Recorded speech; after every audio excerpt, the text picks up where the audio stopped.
तपाईले भन्नुभयो जस्तो एउटा राजनीतिक दलभित्र र यदि धेरै सांसदहरू भएको ठुलो राजनीतिक दलभित्र कहिलेकाहीँ कहिले कसको कुनै न कुनै विषय कहिलेकाहीँ बोल्दाखेरि कतिपय कुरा चिप्लन सक्ला, कतिपय गर्दाखेरि कहिलेकाहीँ यताउता हुन सक्ने सम्भावना सङ्ख्या नै यति धेरै हुनुहुन्छ, त्यसले गर्दा भन्यो। तर समग्रमा त्यस्तो होइन। संसदमा हामी जसरी प्रस्तुत भइरहेका छौँ त्यो संसदमा प्रस्तुत हुने विषय, त्यहाँको प्रस्तुति, यी सबै विषयहरूमा अलिअलि कता आम नागरिक तहबाट पनि प्रश्नहरू आइरहेको, पार्टी पङ्क्तिले पनि अलिकति छलफल गर्नुपर्छ कि भनेर हामी सबै एउटै पेजमा त हुनु पऱ्यो नि त। त्यसले गर्दा त्यसलाई केही असन्तुष्टिहरू छन् कि सरकारका विषयलाई लिएर मन्त्रालय मन्त्री या कसैको विषयमा केही छ कि भनेर हामीले आन्तरिक छलफलहरू गऱ्यौँ ताकि संसदको मर्यादा कायम गर्ने जिम्मेवारी पनि हाम्रो रहन्छ।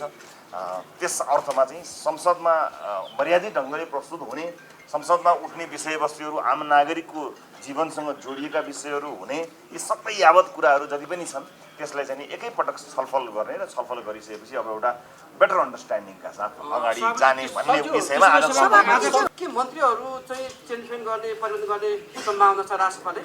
बिल्कुल छैन। कुनै पनि मन्त्रालय मन्त्री उहाँहरूको इन्टायर 100वटा काम गर्नुभएको छ भने एउटा दुईटा चारवटा पाँचवटा काममा प्रश्नहरू आउनु भनेको स्वाभाविक हो, त्यसलाई हामी अस्वाभाविक लिँदैनौँ।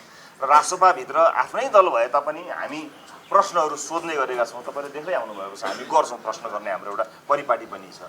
त्यसैलाई नै सम्बोधन गर्नको निमित्त हामीले यो छलफल राखेका हौँ। यसको अर्थ कुनै मन्त्री फेर्ने बिल्कुल छैन, कुनै त्यस्तो तयारी पनि छैन, त्यस्तो कुनै छलफल पनि छैन। हामी बिचको कुनै कहिलेकाहीँ तपाईँहरूलाई रमाइलोको लागि लेख्ने पनि हुन्छ, दुईजना बिचको धारै अलग छ कि क्या हो, झगडै परेछ कि क्या हो भन्नुहुन्छ। त्यो तपाईँहरूको समाचारले चाहिँ हामीलाई अझ बढी नजिक ल्याउनु चाहिँ मद्दत गर्छ। त्यस कारणले यस्ता समाचार लेख्न नरोक्नु होला।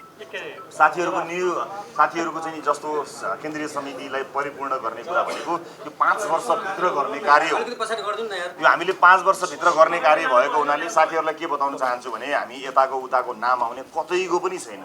रासोपा एक हो। हामीले महाधिवेशन पछाडि समायोजनलाई समाप्त गरिसकेको हुनाले यो एउटा सभापतिलाई विधानले दिएको अधिकार अनुसार योग्य साथीहरूलाई क्रमशः ल्याउँदै जाने सिलसिलामा हामी छौँ। भोलि 4 जना गरौँला, पर्सि 5 जना गरौँला, अर्को दिन 10 जना गरौँला। उसले कसैले नाम दिने नै होइन, यो पार्टीले छलफल गर्ने हो। मलाई प्रस्तावहरू विभिन्न साथीहरूले गर्नुहुन्छ, कुनै अर्को ठाउँले हामी दुईटा धार छौँ अथवा यता पक्षले दिने भन्ने त्यो बिल्कुल त्यसलाई कम्प्लिटली खारेज गर्नु होला। त्यो समस्या कस्तो छ भने यो हामी पुरानो राजनीतिक अभ्यासमा सानो केही घटना भयो भने त्यसको राजनीतिक अर्थ खोज्ने बानी भएको, हामीमा त्यो छैन। हामी नापेर जोखेर कुराकानी गर्दैनौँ। कहिलेकाहीँ हामीले गरेको कुराहरूले राजनीतिमा अलग अर्थ लाग्ने गर्दथ्यो। पहिला यिनको पनि बिग्रियो कि यिनको पनि सिद्धियो कि भन्ने तपाईँहरूलाई लाग्न सक्ला। त्यो साँच्चै नै मैले तपाईँलाई भनेको कुनै किसिमको समस्या छैन, हामीमा कुनै किसिमको कन्फ्युजन पनि छैन। हामीलाई जनताले दिएको म्यान्डेटमा हामी स्पष्ट छौँ। यो रविले बालेनलाई, बालेनले रविलाई गरेको बाचा होइन, इतिहासलाई र देशलाई हामीले सँगै बसेर गरेको बाचा हो। यहाँ यस्ता सामान्य कुराहरूले यत्रो राजनीतिक कमिटमेन्ट, यत्रो पोलिटिकल कमिटमेन्ट, यत्रो हिस्टोरिक कमिटमेन्ट, यसो बिग्रियो सम्बन्ध, त्यो घरमा चाहिँ साथीभाइसँग सानो एउटा कुरामा कुरा नमिलेर परिवारसँग जिस्किएको चलेको विषय हो र यो चल्ने विषय पनि होइन, चलाउने विषय पनि होइन साथी। यो सेन्सिटिभ विषय हो। हामी यसको सेन्सिटिभिटी बुझ्दछौँ, यसको संवेदनशीलता बुझ्दछौँ। त्यही संवेदनशीलता बुझेर इतिहासले हामीलाई दिएको जिम्मेवारी हो। 4 महिना भर्खर भएको छ, 5औँ महिनामा प्रवेश गर्दैछ। रमाइलोको लागि जसले जे भने पनि मेरो त्यसमा आपत्ति छैन।